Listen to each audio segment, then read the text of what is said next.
It's week 11, day 74 of my full-time chronic pain rehabilitation journey. My name is Jason, and today I am packing for a road trip. It's trip day. Headed to Idaho, about 4 hours away, to visit a relative who's turning 80. So that means I have some additional thought that I have to put into packing for the trip, because it's not just about packing my clothes. I have to figure out how I'm going to survive the trip and actually have fun. So the first thing that comes to mind is how am I going to survive the car ride? The first thing is I have pain medication. The pain medication is actually in my body. This device allows me to trigger it, and there's a little drip line that feeds my spinal canal, and I can trigger this up to 6 times every 1 hour. And then I always have some pain medication, typically over the counter, that I keep in my pocket with me, so I can just pop it as needed, and I usually OD, more or less. And then I have a good old-fashioned ice pack. So you can use chemical ice packs, but I like to use a good old-fashioned ice pack because you can use this in 2 contexts.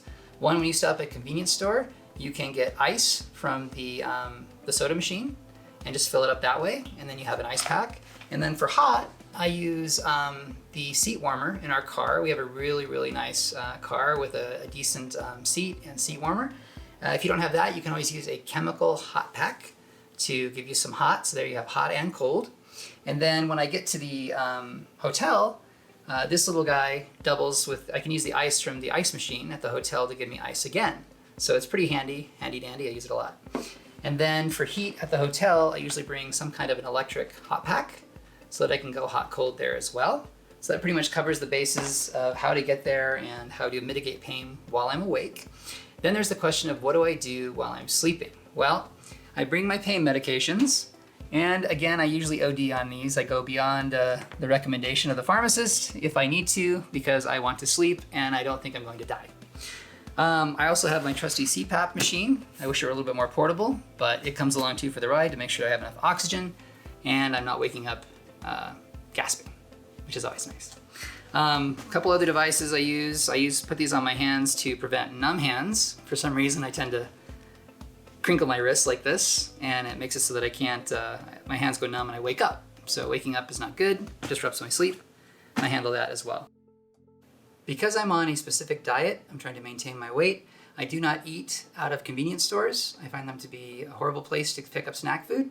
So we bring a boatload of fruit, usually, oranges, apples, that kind of stuff. And then we have a bunch of healthy snacks that we also pack, low-fat popcorn, Triscuits, homemade, what do you call this? I'm drawing a blank all of a sudden. Trail mix. And then some banana chips, things like that. We also don't drink soda, so we bring waters, sometimes seltzer water or club soda, and sometimes just regular water.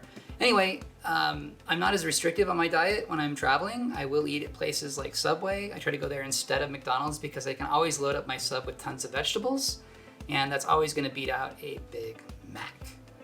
So I guess the point is there's some thought involved, and if you happen to forget any of these things, it can make your trip a little bit less enjoyable, more difficult. And so if you really plan ahead and you check all the boxes and bring all the things you need, you can mitigate your pain and have a good time. And I'm hoping to do so. All right, we're at the Marriott Fairfield Inn in Pocatello, Idaho. I want to give you some tips on picking hotels. If you're going to a new area, you've never been there before, chances are a really new hotel will have better beds. You can read online reviews about that, but you'll never really know until you get there. So I tend to stay away from older hotels. If you go somewhere recurringly, like to visit family, and you find a hotel that you like with good beds, then I say stick with it and don't risk changing. Because really the bed decides whether the vacation works or not. It's like the one variable that's the hardest to account for and has the most impact. I did forget to mention one little tool I like to bring with me, which is a vibration gun, so that I can, they're a dime a dozen on Amazon.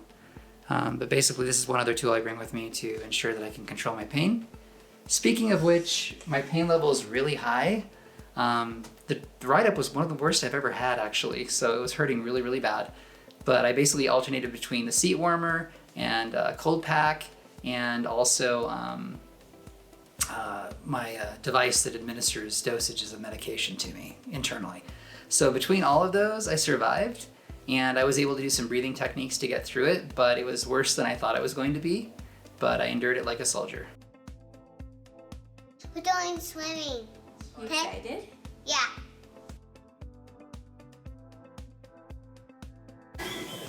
All right, it's day 75. I slept okay. The bed was good enough that we'll stay at this hotel. Sometimes we'll actually change hotels if the bed isn't suitable. And I got up and immediately took a cold shower. The water was colder than it is in Utah, which is great. I know that sounds odd, right? But it took my breath away and woke me up. Breakfast was subpar. It was basically packets of oatmeal with water. But that's what we can do. I didn't eat any sausage or eggs because, again, I'm animal. I don't eat a lot of animal products. And she's cuter than I am, so just look at her instead of me. A lot of times we'll just bring our own instant oatmeal packets with reduced sugar and use some ripe fruit to flavor those. And that was pretty good. I'm probably gonna take another cold shower here in a minute because we have to go to a party and I'm still tired. When you do pick a hotel, I suggest you get a hot tub. Not in your room unless you can afford that. But just a communal hot tub, you can come down and get in there and help with your pain that way too. And don't forget to play with your kids and have fun.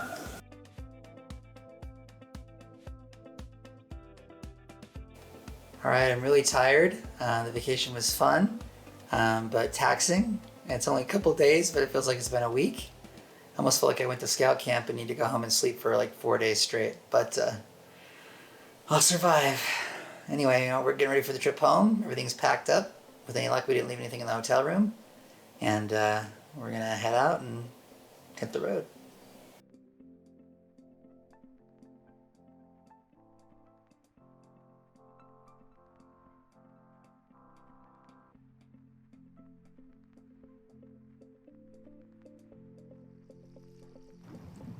It's day 76, we're back from our trip, and it actually was a proving ground for me because my pain level went really high on the course of the trip, which was somewhat unexpected, but I was able to do a couple of things that I thought were powerful. One is I was able to distance myself from my emotions while I was on the car ride and even during the rest of the trip. Two, I was pretty resilient for quite a while. And three, when I finally broke down, I actually found myself able to sit with the emotions, which I hadn't really been able to do before, and I came back a lot faster. So, for an example of each of these, distancing. On the way up, the car ride was pretty excruciating. I had to use hot packs, cold packs, give myself extra doses of pain medication to survive the ride, but I was able to sort of float just a little bit above the pain, and so it didn't suck me down like a whirlpool. In terms of resiliency, I held it together pretty much until the evening of the second day. We were at a social gathering, and I started to feel really depleted and tired. And by the time we got back to the hotel room, I kind of felt like giving up, not just on the trip, but actually the entire chronic pain rehabilitation journey. So I just I laid down, I sat with it for a while. Actually, I guess laid with it technically. And I have my wife next to me, and I just kind of shared with her what I was feeling. And about 2 hours later, I came out of it, which was really quick for me. So I didn't stay low, I actually came back to kind of a moderate level. And from this, I think I have the main takeaway of the entire trip, the thing that made it really valuable for me, which is you can sit with difficult emotions. One analogy would be if you were a toddler and you had a messy diaper, can you sit in your shit? I don't like to swear because I'm not really a swearing kind of guy, but I think the metaphor is apt because a lot of us have a lot of garbage, basura, floating around in our brains, and when it surfaces, we have a hard time dealing with it, so we tend to do things like eat, or we try to use substances to cover up those emotions, anything other than actually face them. And I think that's the key. You have to face these. You have to sit with your SHIT so that you can actually overcome it and realize it's not going to suck you down forever. You will bounce back. You will come back. And it's a skill, one that I intend to practice more and more as I have these predictable low points in the future. They will come again. I will be able to sit with them and bounce back quicker each time. Fighting for your life means learning how to deal with difficult situations. It's essential that you practice all the techniques you're learning so that over time you can learn to distance yourself, become more resilient, and sit with difficult emotions and bounce back quicker. If you find my videos helpful, please pass them along and don't forget to subscribe. And until next time, keep fighting for your life.